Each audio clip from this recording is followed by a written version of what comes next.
Ini kemarin tadi malam saya ngobrol dengan Nabi Khidir alaihi wasallam. Bismillahirrahmanirrahim. Ya hati inda rahmatan gufran. Alhamma asyidi innaka liyamahun innaka liyamafil ma'allah.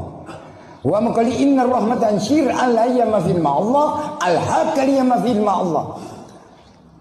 Ngeri. Apa artinya? Kalau mau terus, kalau enggak kiamat itu. Kenapa disebut kiamat? Sekarang manusia kiamat hati, betul nggak? Betul. Kiamat hati sekarang itu tidak percaya kepada hati nurani sendiri.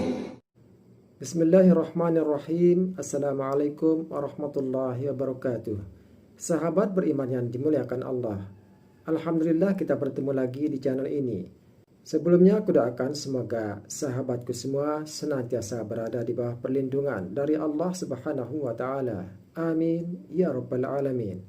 Pada kesempatan yang berbahagia ini, mari sejenak kita luangkan waktu kita untuk sama-sama mendengarkan tausiah yang sangat luar biasa dari guru kita, almarhum Kiai Haji Zainuddin MZ. Seperti apa isi tausiah dari beliau? Mari kita simak bersama. Masyarul muslimin yang saya cintai, ada sebuah cerita pendek. Seorang pengendara sepeda motor ditangkap oleh Pak Polisi, lalu diperiksa. Ini motor siapa? Pinjam Pak. Helm? Pinjam. SIM? Pinjam. Kata Pak Polisi, tidak boleh begini. Marah yang naik sepeda motor.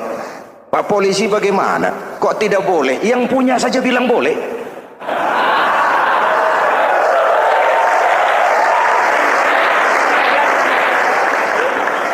Cerita ini memberikan gambaran bagaimana masyarakat kita sekarang cenderung memboleh-bolehkan diri sendiri, melahirkan permissive society.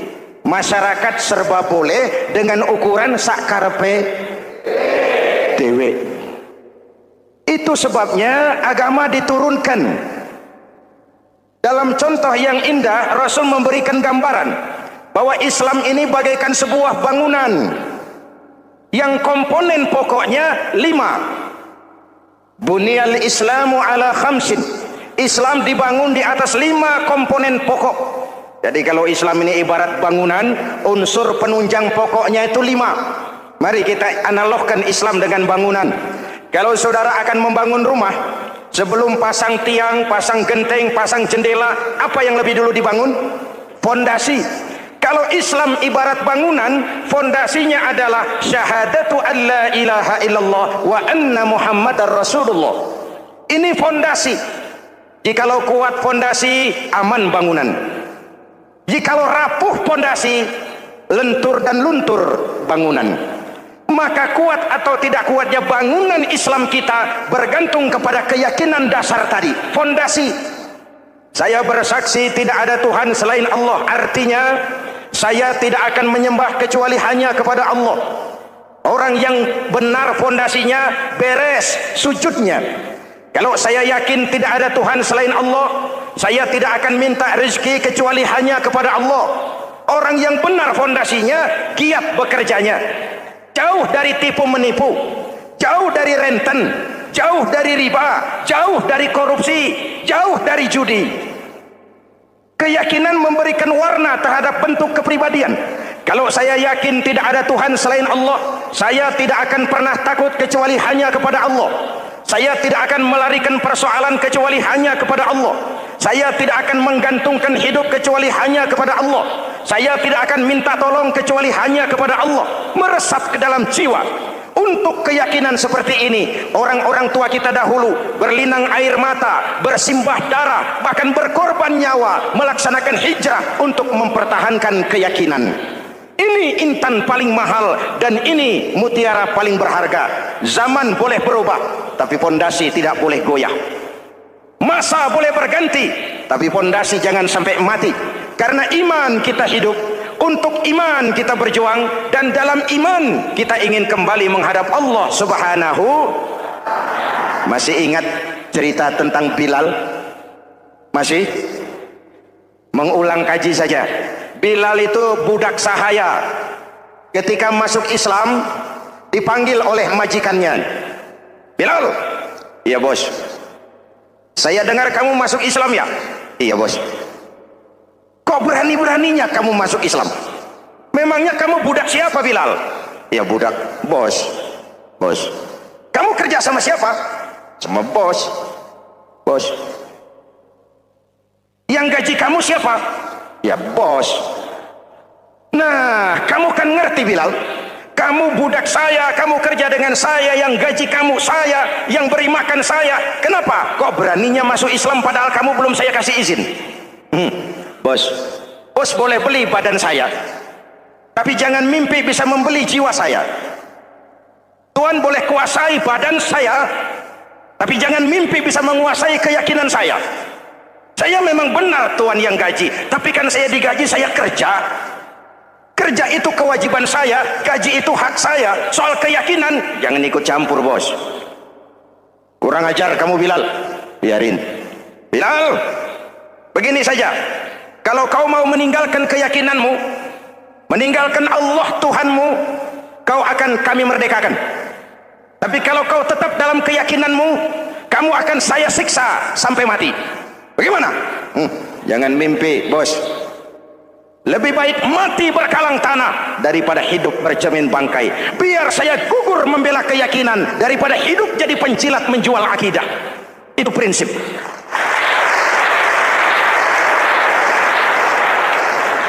Gendeng kamu. Ayo, siksa. Tangannya diikat, dihimpit dengan batu berat, dijemur dengan terik matahari padang pasir, terkelupas kulitnya, mengalir darah dari sekujur badannya, pecah bibirnya. Ayo Bilal, tetap bertuhan Allah dan kau akan mati di sini, atau kembali ke agama lama, kau jadi merdeka. Dari bibir yang pecah itu cuma keluar Allahu Ahad. Bilal, budak badannya, merdeka jiwanya, maka namanya ditulis dengan tinta emas dalam sejarah. Kita zaman sekarang merdeka badan kita, tapi sering budak mental dan jiwa kita, maka sejarah tidak pernah mau mencatat kita.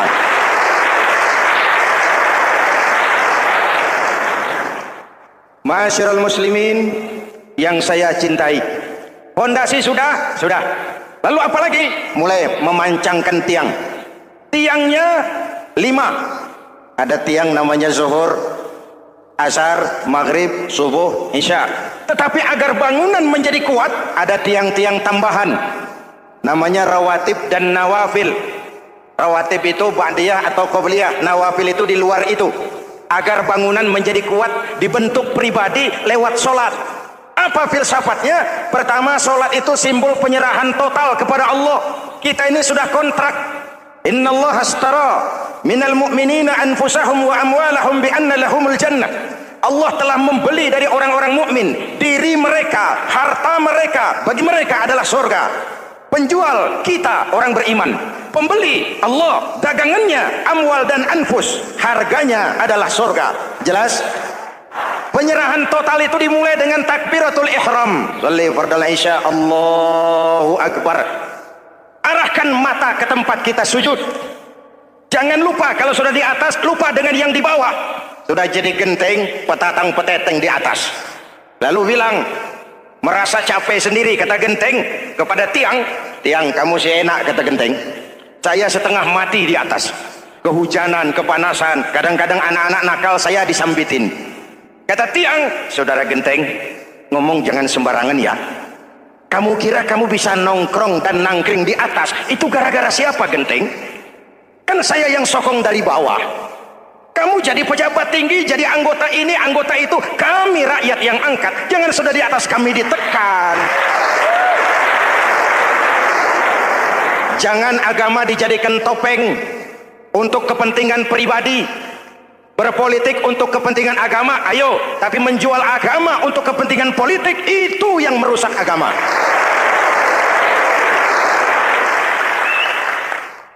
Ini kan kita lagi prihatin, sedang meluncur kasus Bulog Gate 2. Innalillahi wa inna ilaihi raji'un. Kita lihat sajalah para petinggi kita sekarang bagaimana menyikapi hukum. Sebab saya dengar ada bargaining, orang takut teriak maling sapi karena DE maling wedus. Tidak berani teriak ada maling sapi karena dia maling kambing. Yang lain maling ayam, dikumpulin ternyata maling semua.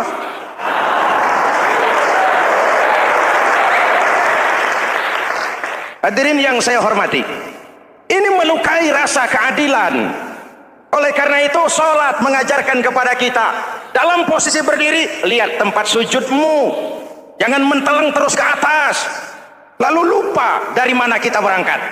Itulah maknanya tawadhu, rendah hati, tidak melonjak angkuh dan sombong. Ada sebuah hadis Rasulullah bersabda, idza aradallahu biqaumin khairan, apabila Allah menginginkan kebaikan kepada satu bangsa, apabila Allah menginginkan kebaikan kepada satu kelompok rakyat, walla alaihim hulama'uhum, maka yang naik jadi pemimpin adalah orang-orang yang santun, orang-orang yang lemah lembut, bukan orang yang menggunakan kekerasan dan tiran, sedikit-sedikit main pecah.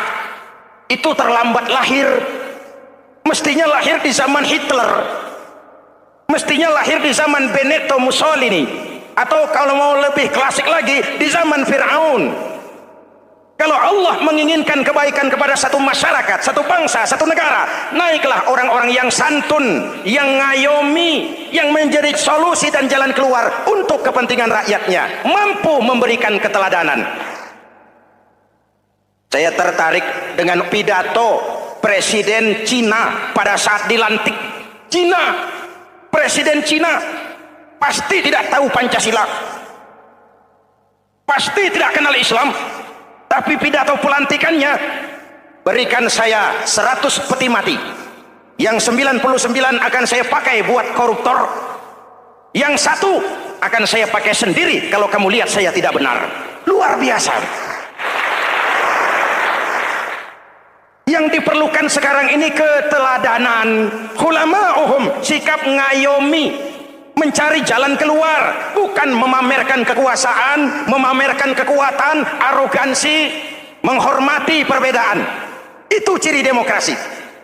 Lalu wa qadha bainahum ulama'uhum, yang memutuskan hukum adalah pakarnya, ulamanya, mengambil keputusan secara profesional sehingga rakyat beroleh apa yang namanya kepastian hukum, merasa hidup terlindungi, aman dan nyaman.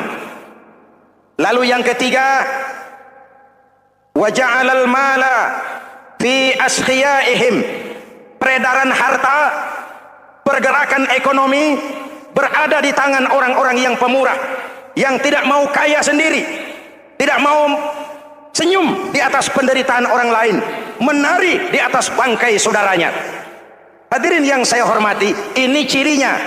Tapi sebaliknya kata Nabi, wa idza aradallahu biqaumin syarran, apabila Allah menghendaki kejelekan, keburukan bagi satu bangsa, walla alaihim sufaha'uhum, yang naik jadi pemimpin orang-orang durjana, orang-orang kurang ajar, tapi dipoles dengan topeng yang bagus.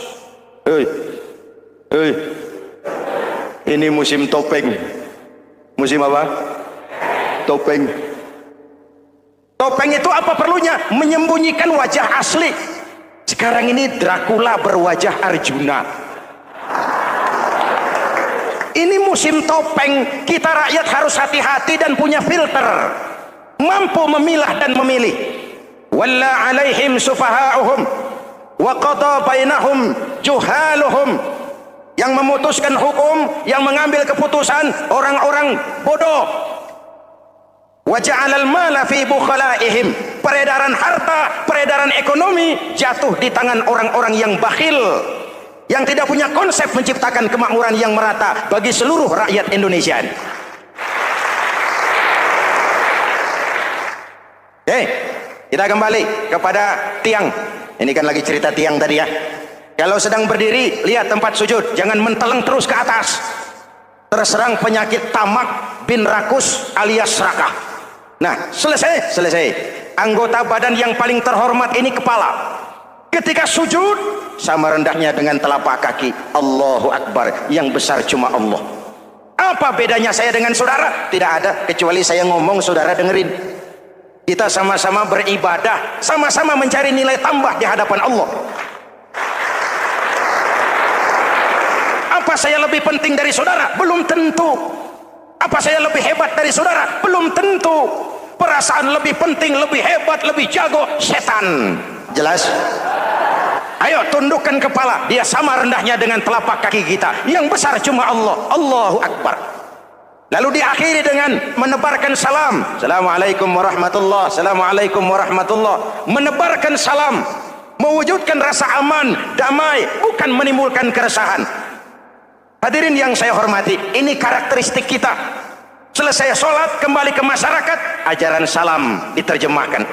Apa? Rasulullah sallallahu alaihi wasallam bersabda, "Ufsus salam, wasilul arham, wa at'imut ta'am, wa sallu bil laili wan nasu niyam, tadkhulul jannata bisalam." Pertama, ufsus salam, tebarkan salam. Tebarkan salam itu bukan cuma kalau ketemu orang, assalamualaikum, assalamualaikum. Ya, itu zahirnya. Tetapi hidup di tengah masyarakat memberikan rasa aman, rasa damai, menjadi pengayom bagi lingkungan, menjadi rahmah bagi semesta. Dalam Islam jangankan manusia, binatang saja dilindungi kok. Betul? Betul? Coba kalau belajar istinja itu kan makruh buang air kecil di tanah yang berlubang. Kenapa? Pertama, melindungi binatang yang ada dalam lubang. Siapa tahu di lubang yang saudara kencingi ada semut sedang rapat. Membahas Bulog Gate jilid 2. Apa dosanya lalu mati dikencingi? Ini namanya rahmatan lis semut. Binatang saja dilindungi. Ada hadis, kalau kamu menyembelih hewan, sembelilah dengan cara yang terbaik. Jangan menyembelih ayam dengan pisau tumpul. Ini ajaran apa? Ajaran tentang peri kebinatangan. Rahmatan, memberikan rahmah, salam, keselamatan dan kedamaian kepada masyarakat lingkungan. Itu misi seorang muslim. Hadirin, hadirat, ma'asyiral muslimin yang saya cintai. Saya kembali kepada pesan Nabi tadi itu. Pertama, ufsus salam, sebarkan salam. Sekarang ini kan yang banyak sebarkan isu, sebarkan fitnah, hancurkan nama baik orang, hantam orang di mana-mana. Padahal yang diajarkan ufsus salam, sebarkan perdamaian, bukan permusuhan. Cari kebenaran, bukan kemenangan. Lalu yang kedua, wasilul arham, sambungkan silaturahmi, tegakkan semangat kekeluargaan dan persaudaraan. Karena kita sudah diikat dengan tali akidah. Mari kita saling bertanya setelah lewat hari-hari yang dimana kita seperti saling berhadapan, seperti tercabut dari akar budaya kita sebagai bangsa. Semangat gotong royong, semangat kekeluargaan makin lentur dan luntur, dan perlu kita angkat kembali ke permukaan. Silul arham, sambungkan semangat silaturahmi. Wa at'imut ta'am, berikan makan orang-orang yang kelaparan, mempunyai kepekaan dan kepedulian. Jangan menari di atas penderitaan orang, jangan tersenyum di atas isak tangis tetangga. At'imut ta'am, mempunyai kepedulian yang tinggi. Wa sallu bil laili wan nasu niyam, bangunlah di keheningan malam ketika orang sedang tidur. Istilah saya, kalau mau telepon Allah, jangan lupa nomor teleponnya 44342. Jumlahnya 17. Zuhur, asar, maghrib, isya, subuh 44342. Jangan ragu-ragu, kalau angka cukup telepon sambung. Kalau angka kurang, hati-hati salah sambung. Pak, mau sambung yang lebih cepat bagaimana? Bisa, selain nomor itu, coba pakai sambungan langsung jarak jauh. Namanya SLJJ. Kapan? Tengah malam. Kenapa tengah malam? Lebih murah. Lebih murah.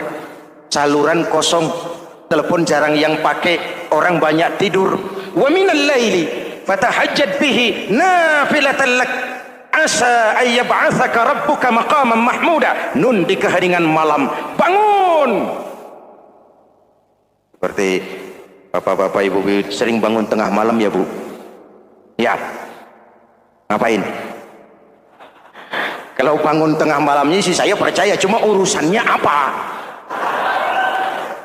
Kira bangun tengah malam mau tahajud, malaikat sudah mau nulis, cuma buang air kecil, tidur lagi.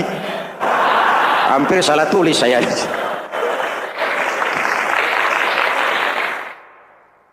Baik, fondasi sudah Pak. Tiang siap. Lalu apa lagi? Rumah itu supaya ada batas, perlu pagar, dinding, tembok. Yang jadi batas, dinding, tembok, puasa. Asyamu junnatun. Puasa adalah dinding, benteng yang menyelamatkan manusia jangan sampai menyentuh wilayah lain. Ada batas-batas dan norma yang diindahkan.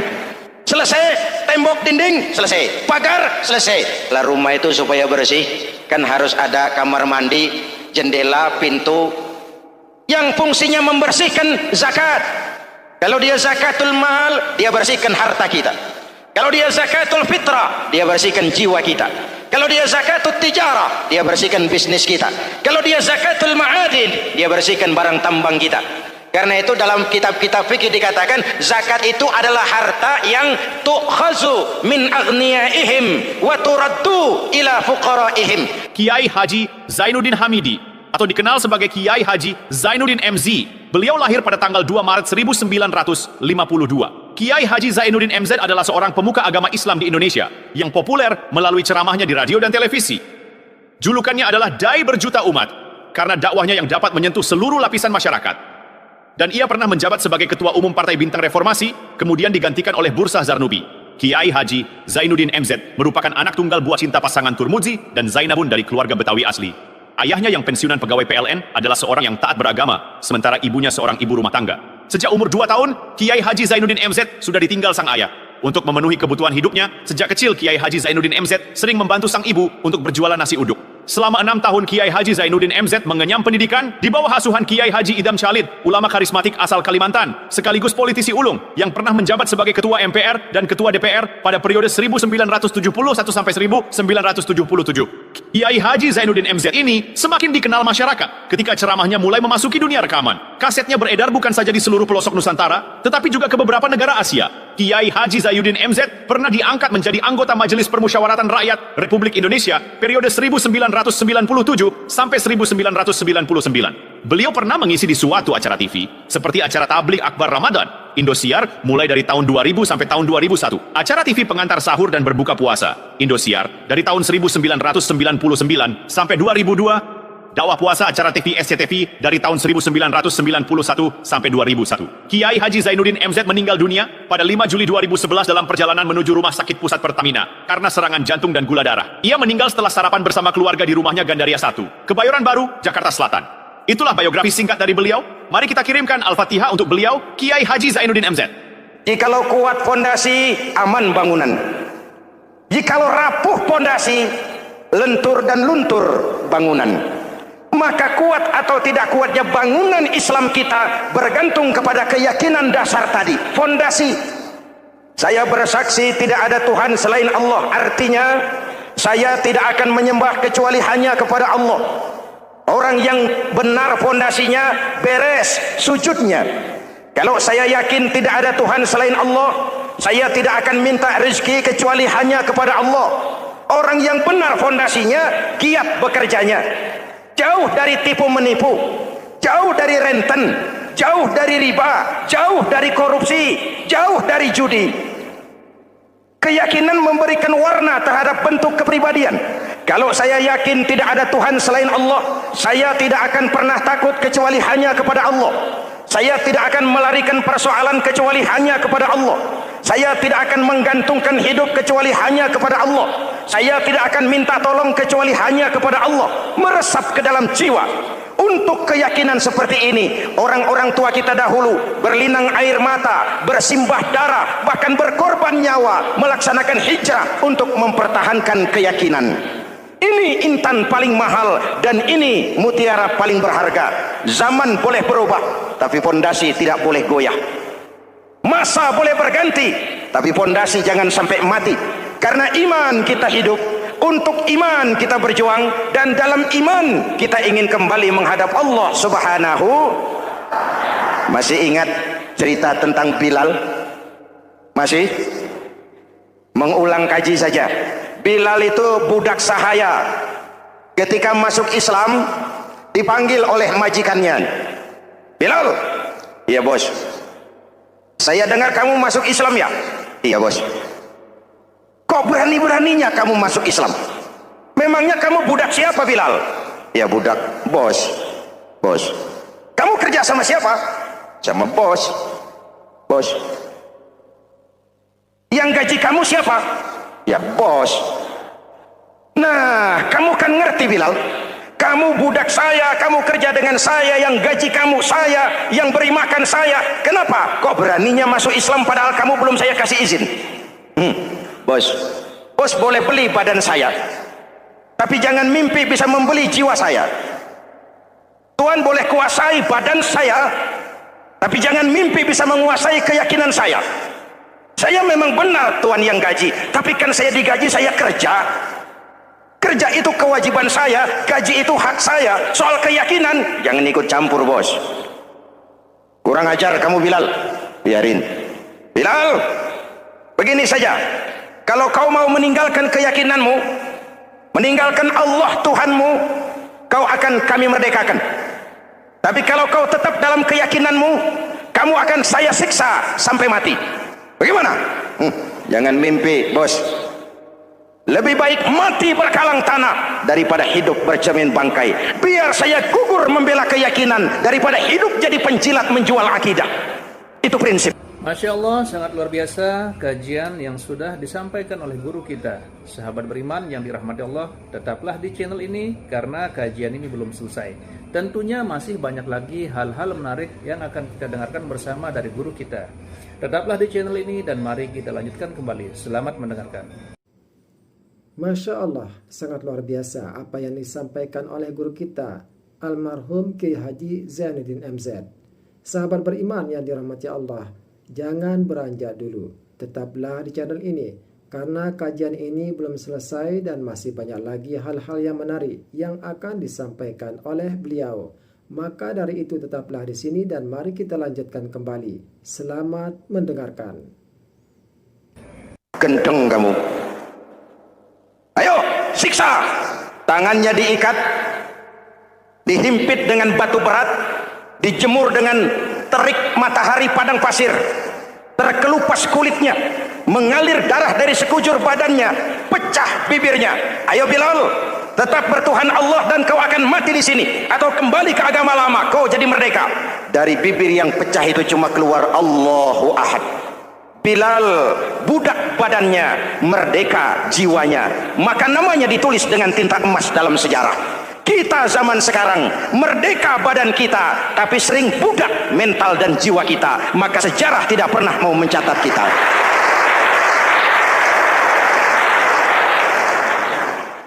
Masyarul muslimin yang saya cintai, fondasi sudah. Lalu apa lagi? Mulai memancangkan tiang. Tiangnya 5. Ada tiang namanya zuhur, asar, maghrib, subuh, isya. Tetapi agar bangunan menjadi kuat, ada tiang-tiang tambahan namanya rawatib dan nawafil. Rawatib itu ba'diyah atau qobliyah, nawafil itu di luar itu. Agar bangunan menjadi kuat dibentuk pribadi lewat sholat.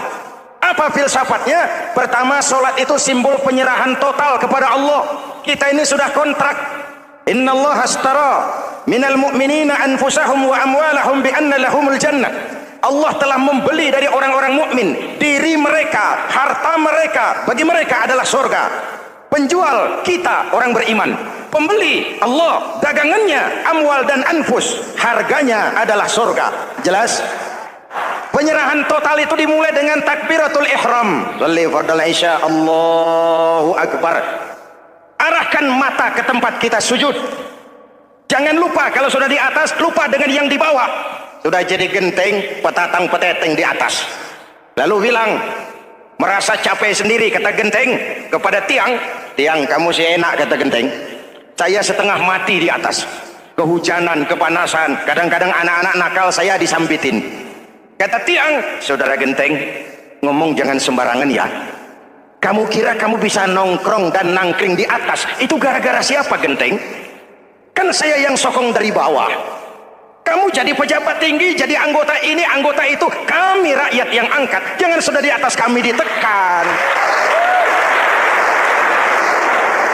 Jangan agama dijadikan topeng untuk kepentingan pribadi. Berpolitik untuk kepentingan agama, ayo. Tapi menjual agama untuk kepentingan politik, itu yang merusak agama.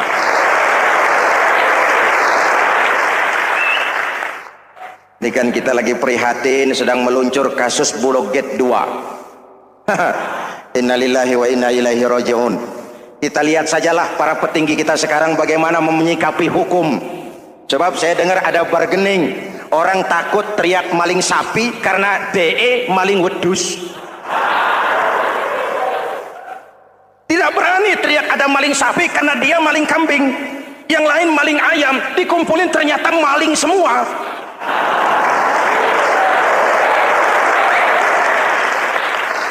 Hadirin yang saya hormati, ini melukai rasa keadilan. Oleh karena itu sholat mengajarkan kepada kita dalam posisi berdiri, lihat tempat sujudmu, jangan menteleng terus ke atas lalu lupa dari mana kita berangkat.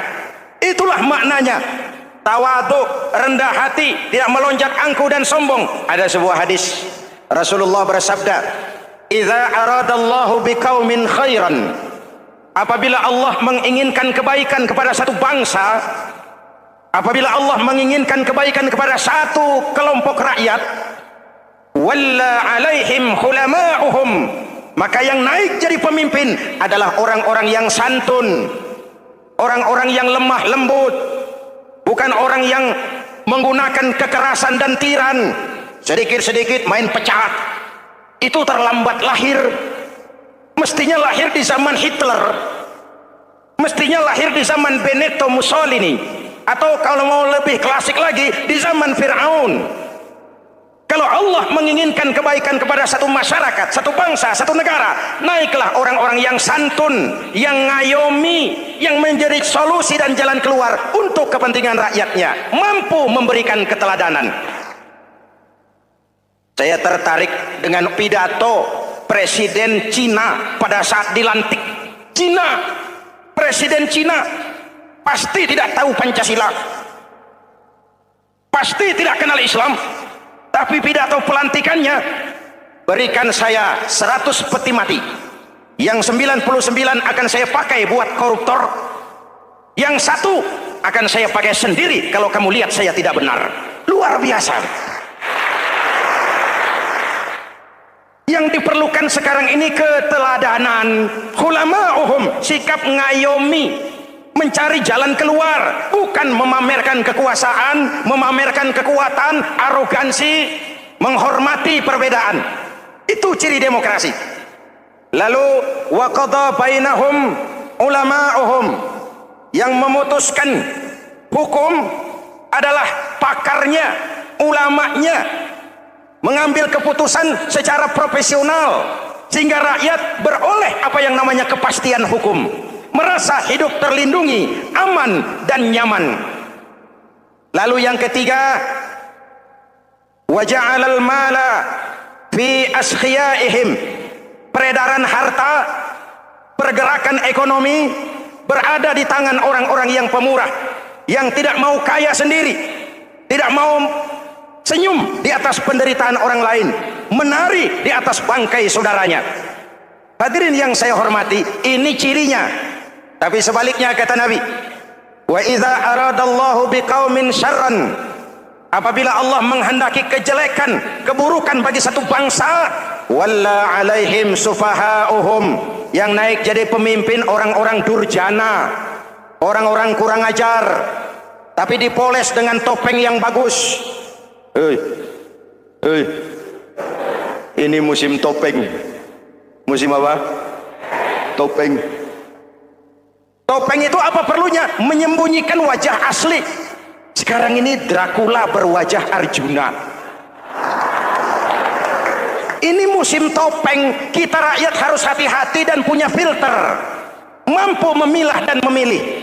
Walla alaihim sufaha'uhum wa qadha bainahum juhaluhum, Yang memutuskan hukum, yang mengambil keputusan orang-orang bodoh. Wa ja'alal mala fi bukhalaihim. Peredaran harta, peredaran ekonomi jatuh di tangan orang-orang yang bakhil, yang tidak punya konsep menciptakan kemakmuran yang merata bagi seluruh rakyat Indonesia.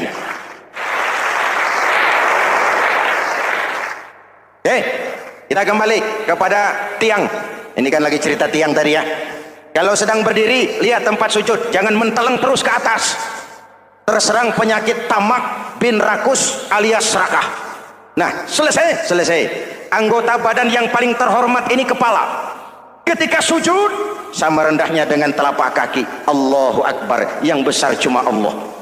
Apa bedanya saya dengan saudara? Tidak ada, kecuali saya ngomong saudara dengerin.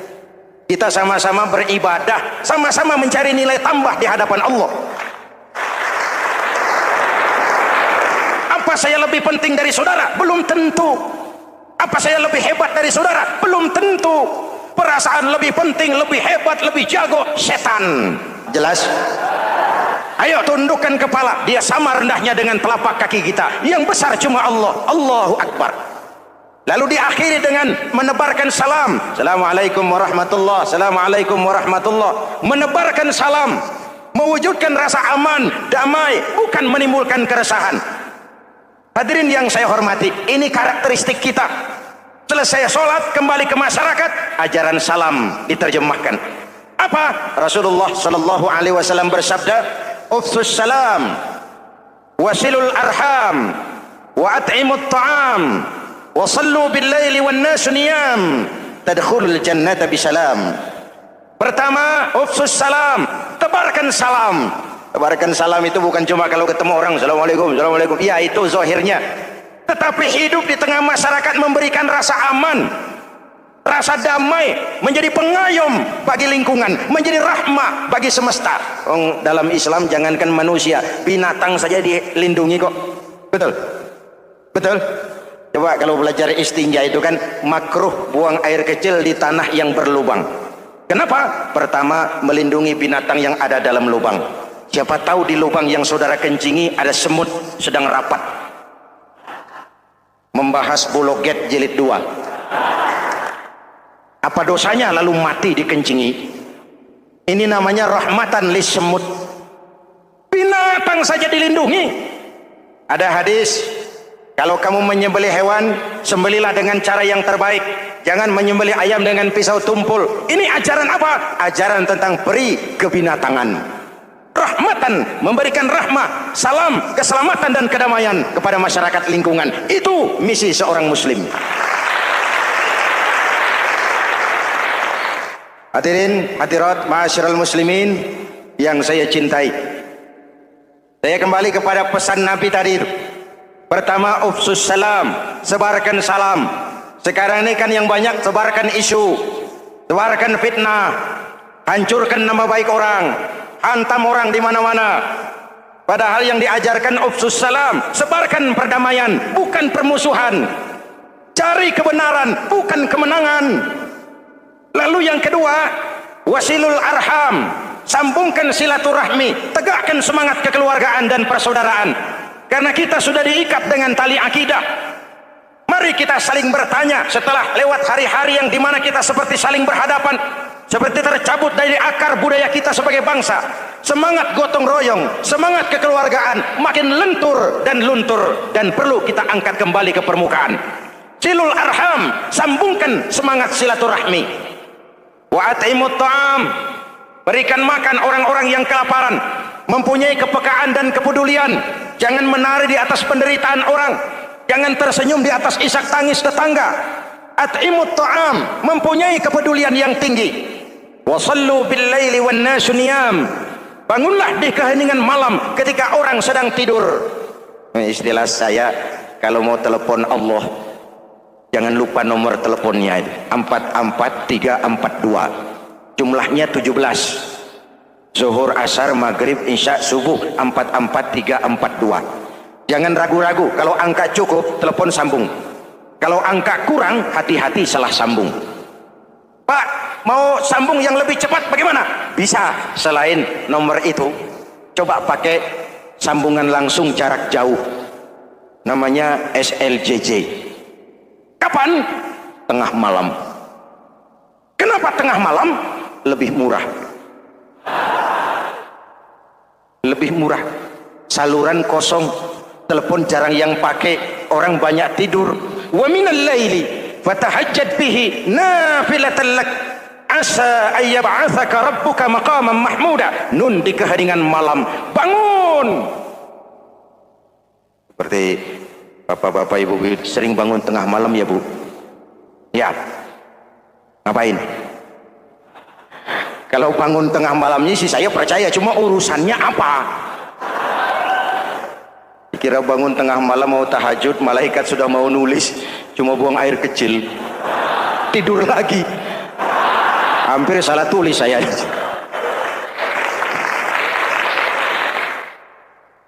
Baik, fondasi sudah Pak. Tiang siap, siap. Lalu apa lagi? Nah, rumah itu supaya ada batas perlu pagar, dinding, tembok. Yang jadi batas, dinding, tembok, puasa. Asyamu junnatun. Puasa adalah dinding, benteng yang menyelamatkan manusia jangan sampai menyentuh wilayah lain. Ada batas-batas dan norma yang diindahkan. Selesai, tembok, dinding, selesai. Pagar, selesai. Lah rumah itu supaya bersih, kan harus ada kamar mandi, jendela, pintu yang fungsinya membersihkan zakat. Kalau dia zakatul mal, dia bersihkan harta kita. Kalau dia zakatul fitrah, dia bersihkan jiwa kita. Kalau dia zakatul tijarah, dia bersihkan bisnis kita. Kalau dia zakatul ma'adin, dia bersihkan barang tambang kita. Karena itu dalam kitab-kitab fikih dikatakan zakat itu adalah harta yang tu'khazu min aghniyaihim wa turaddu ila fuqaraihim. Jikalau kuat fondasi, aman bangunan. Jikalau rapuh fondasi, lentur dan luntur bangunan. Maka kuat atau tidak kuatnya bangunan Islam kita bergantung kepada keyakinan dasar tadi, fondasi. Saya bersaksi tidak ada Tuhan selain Allah, artinya saya tidak akan menyembah kecuali hanya kepada Allah. Orang yang benar fondasinya beres sujudnya. Kalau saya yakin tidak ada Tuhan selain Allah, saya tidak akan minta rezeki kecuali hanya kepada Allah. Orang yang benar fondasinya, giat bekerjanya, jauh dari tipu menipu, jauh dari renten, jauh dari riba, jauh dari korupsi, jauh dari judi. Keyakinan memberikan warna terhadap bentuk kepribadian. Kalau saya yakin tidak ada Tuhan selain Allah, saya tidak akan pernah takut kecuali hanya kepada Allah. Saya tidak akan melarikan persoalan kecuali hanya kepada Allah. Saya tidak akan menggantungkan hidup kecuali hanya kepada Allah. Saya tidak akan minta tolong kecuali hanya kepada Allah. Meresap ke dalam jiwa. Untuk keyakinan seperti ini, orang-orang tua kita dahulu berlinang air mata, bersimbah darah, bahkan berkorban nyawa, melaksanakan hijrah untuk mempertahankan keyakinan. Ini intan paling mahal dan ini mutiara paling berharga. Zaman boleh berubah, tapi pondasi tidak boleh goyah. Masa boleh berganti, tapi pondasi jangan sampai mati. Karena iman kita hidup, untuk iman kita berjuang, dan dalam iman kita ingin kembali menghadap Allah Subhanahu. Masih ingat cerita tentang Bilal? Masih? Mengulang kaji saja. Bilal itu budak sahaya. Ketika masuk Islam, dipanggil oleh majikannya. Bilal, iya bos. Saya dengar kamu masuk Islam ya? Iya bos. Kok berani-beraninya kamu masuk Islam? Memangnya kamu budak siapa Bilal? Ya budak bos. Bos. Kamu kerja sama siapa? Sama bos. Bos. Yang gaji kamu siapa? Ya bos. Nah, kamu kan ngerti Bilal. Kamu budak saya, kamu kerja dengan saya, yang gaji kamu saya, yang beri makan saya. Kenapa? Kok beraninya masuk Islam padahal kamu belum saya kasih izin? Bos, bos boleh beli badan saya, tapi jangan mimpi bisa membeli jiwa saya. Tuhan boleh kuasai badan saya, tapi jangan mimpi bisa menguasai keyakinan saya. Saya memang benar Tuhan yang gaji, tapi kan saya digaji, saya kerja. Kerja itu kewajiban saya, gaji itu hak saya. Soal keyakinan, jangan ikut campur bos. Kurang ajar kamu Bilal. Biarin. Bilal, begini saja. Kalau kau mau meninggalkan keyakinanmu, meninggalkan Allah Tuhanmu, kau akan kami merdekakan. Tapi kalau kau tetap dalam keyakinanmu, kamu akan saya siksa sampai mati. Bagaimana? Jangan mimpi, bos. Lebih baik mati berkalang tanah daripada hidup bercermin bangkai. Biar saya gugur membela keyakinan daripada hidup jadi pencilat menjual akidah. Itu prinsip.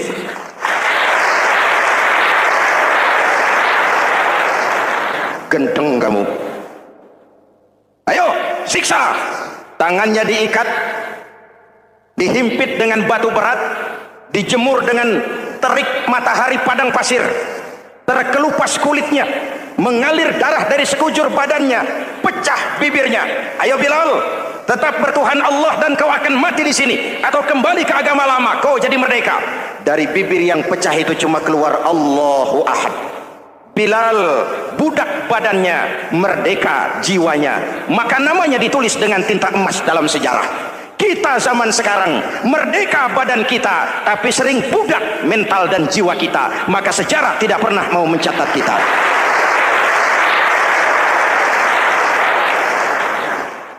Ma'asyiral muslimin yang saya cintai, fondasi sudah.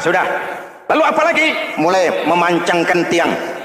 Tiangnya 5. Ada tiang namanya zuhur, asar, maghrib, subuh, isya. Tetapi agar bangunan menjadi kuat, ada tiang-tiang tambahan namanya rawatib dan nawafil. Rawatib itu ba'diyah atau qobliyah, nawafil itu di luar itu. Agar bangunan menjadi kuat, dibentuk pribadi lewat sholat. Apa filsafatnya? Pertama, sholat itu simbol penyerahan total kepada Allah. Kita ini sudah kontrak. Innallaha astara minal mu'minina anfusahum wa amwalahum bi anna lahumul jannah. Allah telah membeli dari orang-orang mukmin diri mereka, harta mereka, bagi mereka adalah surga. Penjual kita orang beriman, pembeli Allah, dagangannya amwal dan anfus, harganya adalah surga. Jelas? Penyerahan total itu dimulai dengan takbiratul ihram. Lalu fardal isya, Allahu akbar. Arahkan mata ke tempat kita sujud. Jangan lupa kalau sudah di atas, lupa dengan yang di bawah. Sudah jadi genteng, petatang peteteng di atas. Lalu bilang, merasa capek sendiri, kata genteng kepada tiang. Tiang, kamu sih enak, kata genteng. Saya setengah mati di atas. Kehujanan, kepanasan, kadang-kadang anak-anak nakal saya disambitin. Kata tiang, saudara genteng, ngomong jangan sembarangan ya. Kamu kira kamu bisa nongkrong dan nangkring di atas, itu gara-gara siapa genteng? Kan saya yang sokong dari bawah. Kamu jadi pejabat tinggi, jadi anggota ini, anggota itu. Kami rakyat yang angkat, jangan sudah di atas kami ditekan. Jangan agama dijadikan topeng untuk kepentingan pribadi. Berpolitik untuk kepentingan agama, ayo, tapi menjual agama untuk kepentingan politik, itu yang merusak agama.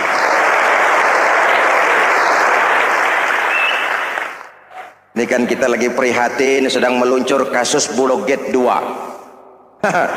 Innalillahi wa inna ilaihi raji'un. Kita lihat sajalah para petinggi kita sekarang bagaimana menyikapi hukum.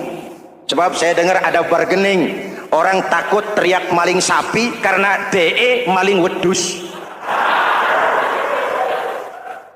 Tidak berani teriak ada maling sapi karena dia maling kambing. Yang lain maling ayam, dikumpulin ternyata maling semua.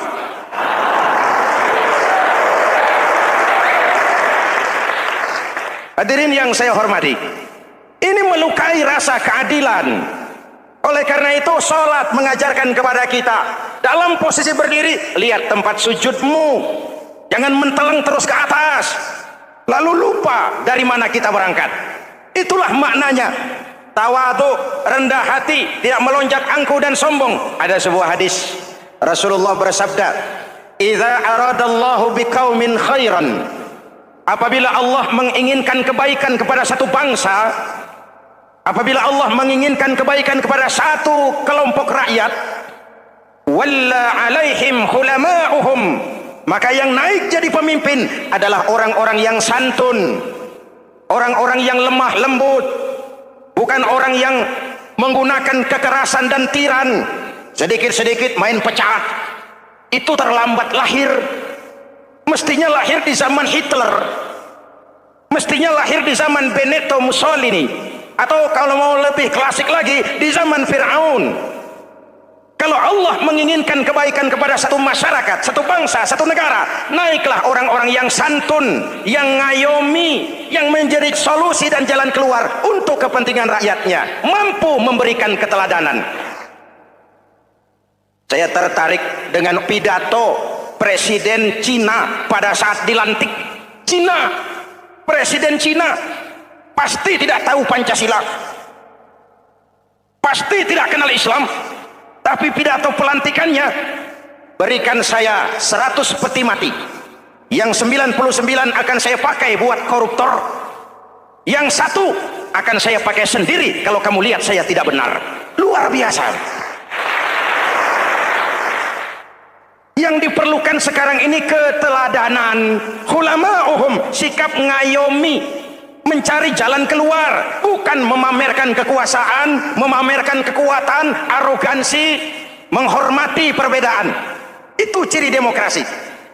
Lalu wa qadha bainahum ulama'uhum, yang memutuskan hukum adalah pakarnya, ulamanya, mengambil keputusan secara profesional sehingga rakyat beroleh apa yang namanya kepastian hukum, merasa hidup terlindungi, aman dan nyaman.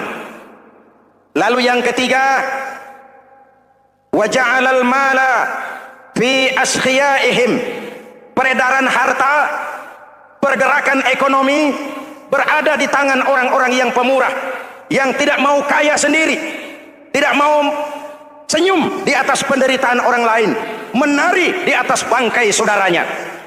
Hadirin yang saya hormati, ini cirinya. Tapi sebaliknya kata Nabi, wa idza aradallahu biqaumin syarran, apabila Allah menghendaki kejelekan, keburukan bagi satu bangsa, walla alaihim sufahauhum, yang naik jadi pemimpin orang-orang durjana, orang-orang kurang ajar, tapi dipoles dengan topeng yang bagus. Ini musim topeng. Musim apa? Topeng. Topeng itu apa perlunya? Menyembunyikan wajah asli. Sekarang ini Dracula berwajah Arjuna. Ini musim topeng. Kita rakyat harus hati-hati dan punya filter, mampu memilah dan memilih. Walla alaihim sufahauhum wa qada bainahum juhaluhum, yang memutuskan hukum, yang mengambil keputusan orang-orang bodoh. Wa ja'alal mala fi bukhalaihim, peredaran harta, peredaran ekonomi jatuh di tangan orang-orang yang bakhil, yang tidak punya konsep menciptakan kemakmuran yang merata bagi seluruh rakyat Indonesia.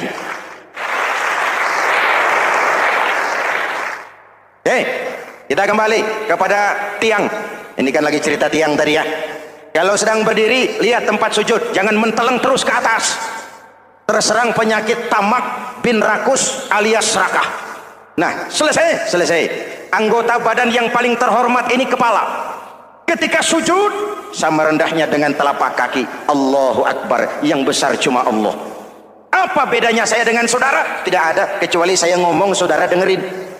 Kita sama-sama beribadah, sama-sama mencari nilai tambah di hadapan Allah. Apa saya lebih penting dari saudara? Belum tentu. Apa saya lebih hebat dari saudara? Belum tentu. Perasaan lebih penting, lebih hebat, lebih jago, setan. Jelas? Ayo tundukkan kepala, dia sama rendahnya dengan telapak kaki kita. Yang besar cuma Allah. Allahu Akbar. Lalu diakhiri dengan menebarkan salam. Assalamualaikum warahmatullahi, assalamualaikum warahmatullahi. Menebarkan salam, mewujudkan rasa aman, damai, bukan menimbulkan keresahan. Hadirin yang saya hormati, ini karakteristik kita. Selesai sholat, kembali ke masyarakat, ajaran salam diterjemahkan.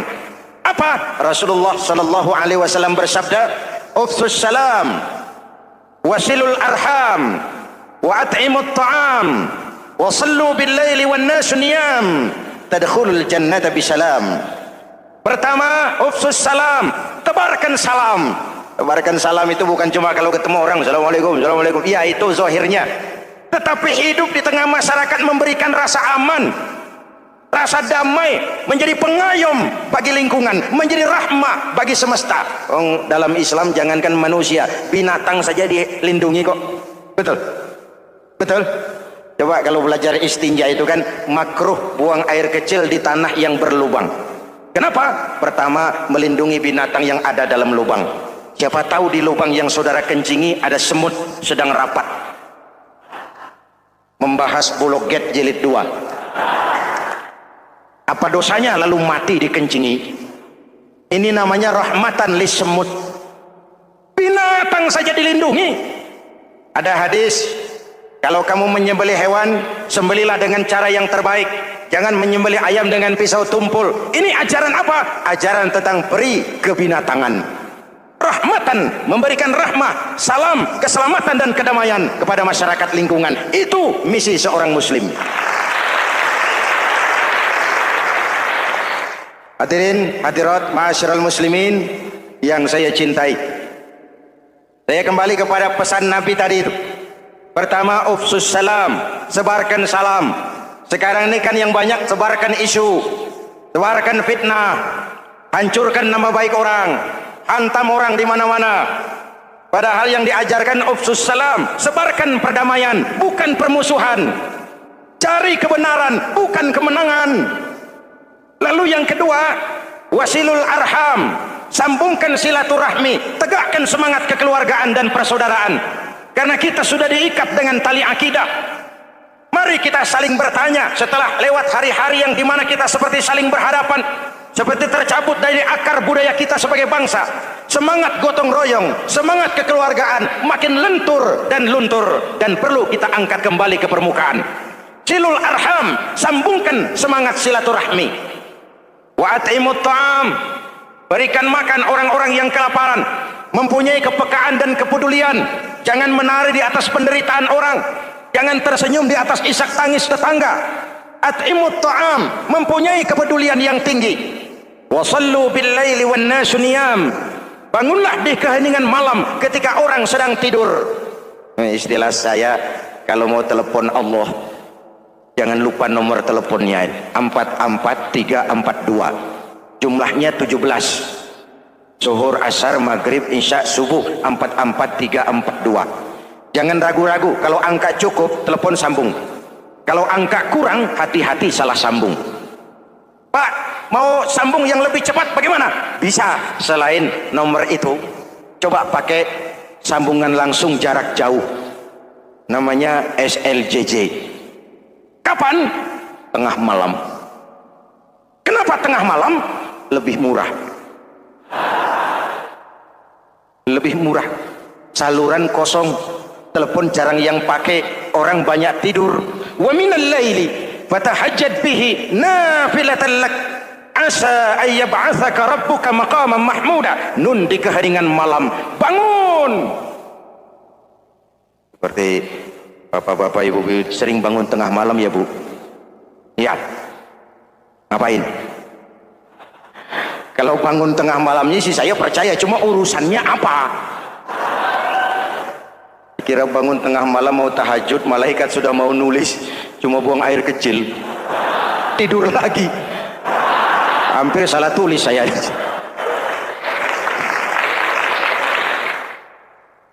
Baik, fondasi sudah Pak. Tiang siap. Lalu apa lagi? Nah, rumah itu supaya ada batas, perlu pagar, dinding, tembok. Yang jadi batas, dinding, tembok, puasa. Asyamu junnatun, puasa adalah dinding, benteng yang menyelamatkan manusia jangan sampai menyentuh wilayah lain. Ada batas-batas dan norma yang diindahkan. Selesai, tembok, dinding, selesai. Pagar, selesai. Lah rumah itu supaya bersih kan harus ada kamar mandi, jendela, pintu yang fungsinya membersihkan. Zakat, kalau dia zakatul mal, dia bersihkan harta kita. Kalau dia zakatul fitrah, dia bersihkan jiwa kita. Kalau dia zakatul tijarah, dia bersihkan bisnis kita. Kalau dia zakatul ma'adin, dia bersihkan barang tambang kita. Karena itu dalam kitab-kitab fikih dikatakan zakat itu adalah harta yang tu'khazu min aghniyaihim wa turaddu. Alhamdulillahirrabbilalamin. Demikianlah tausiah yang sangat luar biasa yang sudah disampaikan oleh guru kita almarhum Kiai Haji Zainuddin MZ. Tentunya banyak sekali ilmu, hikmah, dan manfaat yang bisa kita jadikan pelajaran dalam kehidupan kita sehari-hari. Sahabat beriman yang dimuliakan Allah, mari kita doakan guru kita semoga beliau selalu berada di dalam naungan perlindungan dari Allah Subhanahu wa taala, diampuni segala dosanya. Amin ya rabbal alamin. Demikian, wassalamualaikum warahmatullahi wabarakatuh. Setelah kita mendengarkan bersama kajian penuh ilmu, penuh hikmah dan manfaat yang sudah disampaikan oleh guru kita almarhum Kiai Haji Zainuddin MZ, sekarang mari kita lanjutkan aktivitas kita masing-masing. Kudoakan semoga sahabat-sahabatku semua selalu diberikan kesehatan, kelancaran, dan dimudahkan segala urusannya. Amin ya rabbal alamin. Sampai bertemu lagi di video ceramah selanjutnya. Wassalamualaikum warahmatullahi wabarakatuh.